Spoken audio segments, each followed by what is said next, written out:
Oh, hey, good morning. Happy Memorial Day to everybody. Paying homage to all the men and women who have lost their lives protecting the country and allowing us to be free and doing what we do.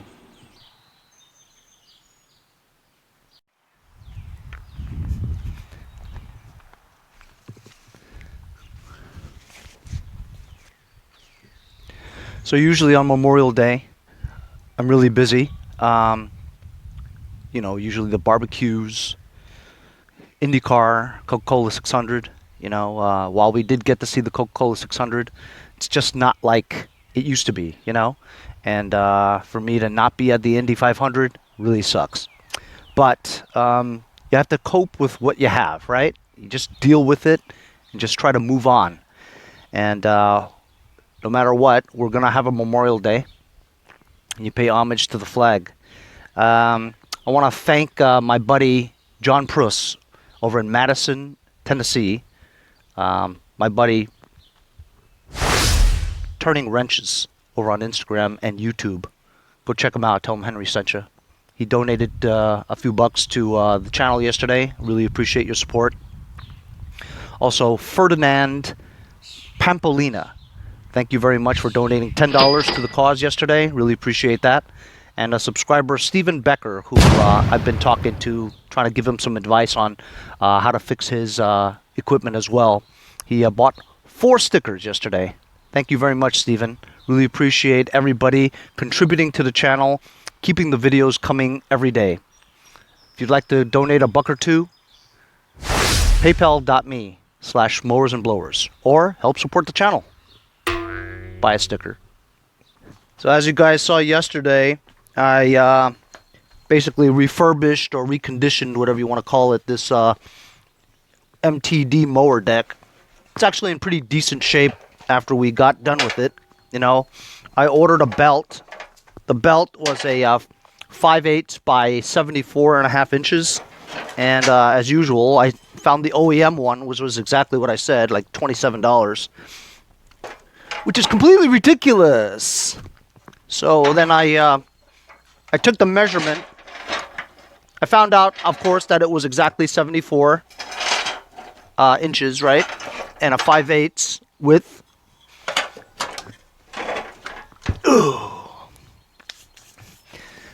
And instead of buying the OEM one, I just basically went on eBay and searched 5/8 x 74 V-belt. Sure enough, I came up with a generic one from Sten's. $6.50. Why pay $25 when you can pay $6.50? A belt's a belt, made out of Kevlar and rubber. So that belt's on the way. We can basically attach the mower deck back onto my second hauler and make it a lawn tractor again. And that'll be that. Engine runs good, runs and drives. And then I'll clean it up a little bit, button up the wires, do a power wash, list it for sale, and see how much I get. I don't think I'll get much for it. It's a pretty old version of it. Runs, drives, and mows. Well, we'll see if it mows. I know I'll have trouble with the mechanism where it lowers the deck and engages the blades and cuts and all that. I always have problems with this version, So yesterday, it was a pain in the butt because I didn't test my mic after every clip. So as a result, 70% of that video yesterday, I had to re-voiceover. Basically just edited my video, watched it as I'm watching it, as you would watch it, and basically do a narrative commentating on what I saw. So it was kind of an interesting thing to do, I guess, but just wasn't the real feel of a real video, you know what I mean? So I wasn't really happy with yesterday's episode, but thank you guys for coping with it and still giving me some pretty good comments on it, Today we're going to start on a new project.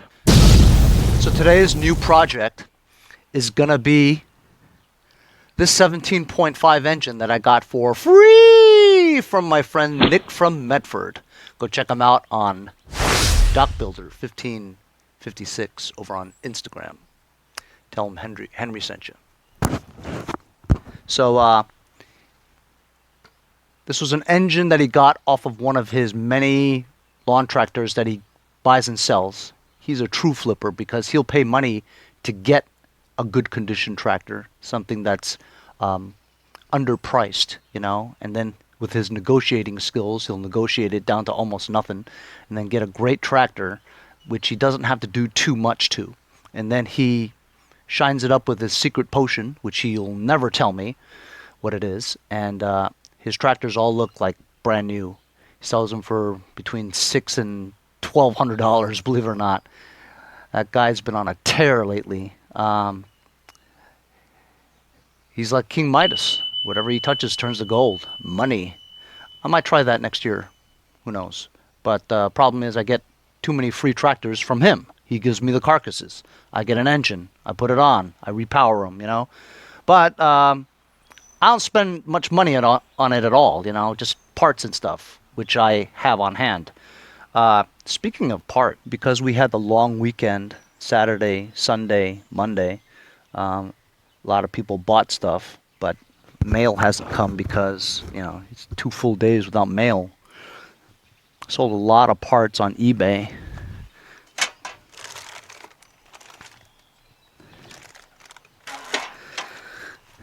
Quinn the mailman's gonna love me for this.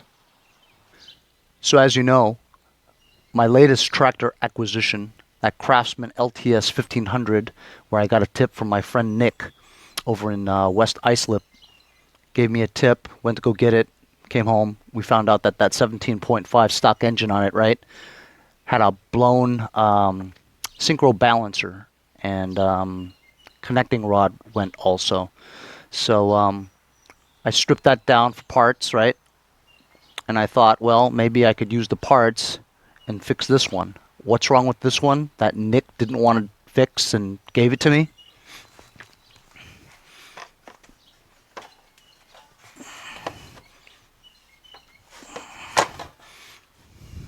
I believe the only thing wrong with this is the piston. Let's take a closer look at this piston. As you can see, I've actually never seen that before.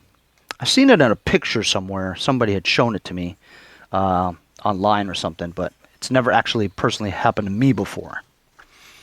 But Nick got it this way, and as you can see, the piston, basically the structure of it on this side here just disintegrated, and all you can see is the top ring.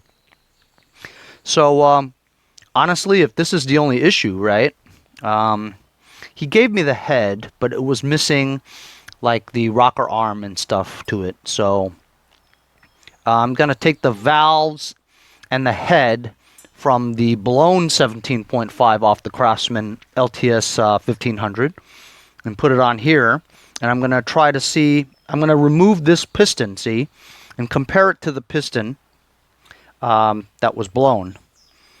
I'm going to basically put that piston from the blown engine onto this one, using the heads, the valves, the rocker arms, the springs, valves, push rods, and all that stuff, and basically rebuild this engine with parts from the other 17.5.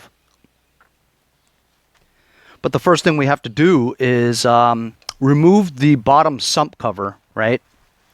So I'm going to remove this top shroud.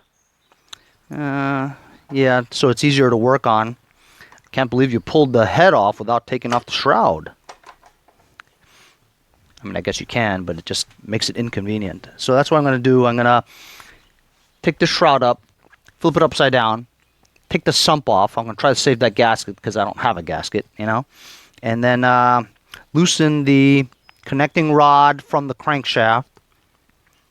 Push the piston out.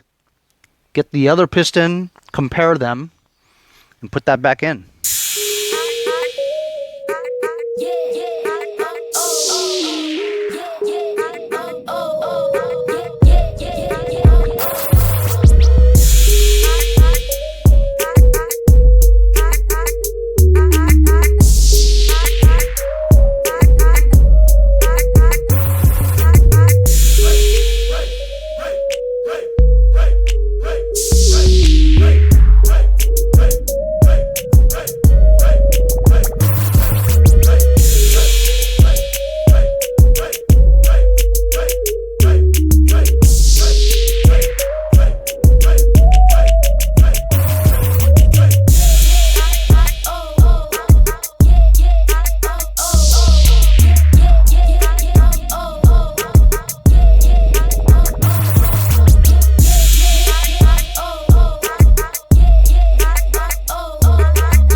as you guys saw, I replaced the piston.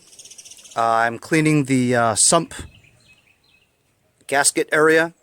As you also saw, the guy that had put this engine together prior to me removing it, he didn't have a gasket at all. He just used RTV gasket maker silicone, which is okay. I've done it before too. Yes, I know that those small engine repair shops will say, no, you gotta have a gasket in there. Well, when you're a backyard garage wrencher like I am, I do whatever I want, and nobody has to tell me the way it's supposed to be done, especially since I'm not a mechanic, right? Anyway, actually, if you guys have ever watched TITESEAL, the Kohler engines don't even make a gasket, sump gasket anymore. They used to have a cork one, but it always failed. So Kohler and TITESEAL actually recommend using RTV silicone as your sump gasket, which I will probably do. Now, as you guys also know, this engine was given to me without it had a head, but it was missing everything. It was just a head. So I'm going to take the head off the old 17.5, and if I could save the head gasket, if I could remove the head without breaking the head gasket, then I'll go ahead and mount it this way and use RTV. If I ruin the head gasket, right, which I probably will, I'm going to go buy the kit, which comes with the sump gasket and the head gasket and a whole bunch of other kind of gaskets for like $11. It's a good deal. So I cleaned up the surfaces for this too. As you saw, it was pretty easy to remove the piston and rings. The old broken connecting rod off of the old one, put it on. I took this hose clamp off of my Redneck's backpack leaf blower, and I used this to compress the rings, right? Once I compressed the rings on the piston, I used the bottom of a sledgehammer hammer, and I banged it in, slid right in there. This was what I used to compress the rings for my opposed twin. Works great.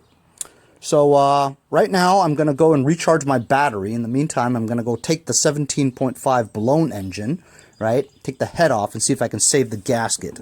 If I can, I'm going to put it the head on this.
So I've been pretty much at this all day. Got it. 2 engine blocks here. This one here is the old one. This one here is the new one. Took the piston from that one, which had a broken connecting rod. Put it in this one, right? It really wasn't all that difficult. I took the head off of that one. Even though the head gasket is okay,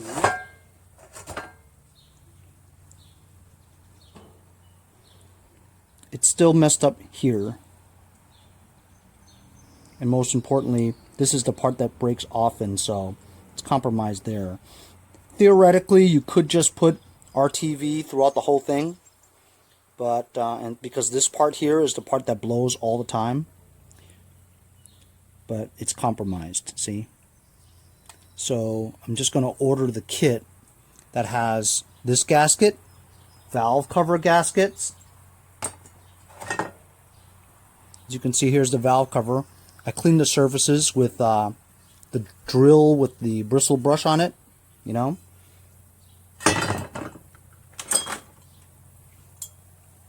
Here's the head. Clean the valve area from carbon buildup. I grinded down the surface there. Grinded down the surfaces here from the old gasket. The guy that had this also had just RTV, had no gasket. But you can get away with RTV here, no problem. But like I said, I'm ordering the kit, so I'll have that.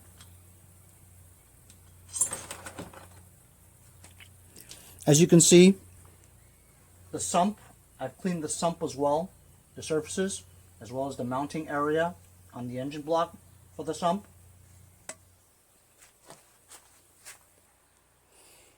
Also cleaned the area for the head as well. It's pretty clean.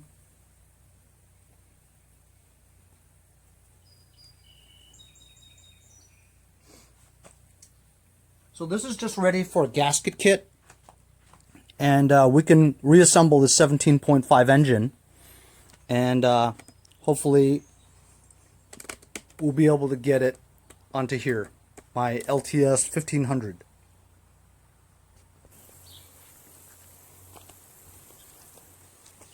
Just a beautiful Memorial Day, and I'm going to do a little bit of gardening, maybe mow my back lawn or something like that. But we'll order that gasket kit. When it comes, we'll put that engine together and hopefully get that Craftsman working again.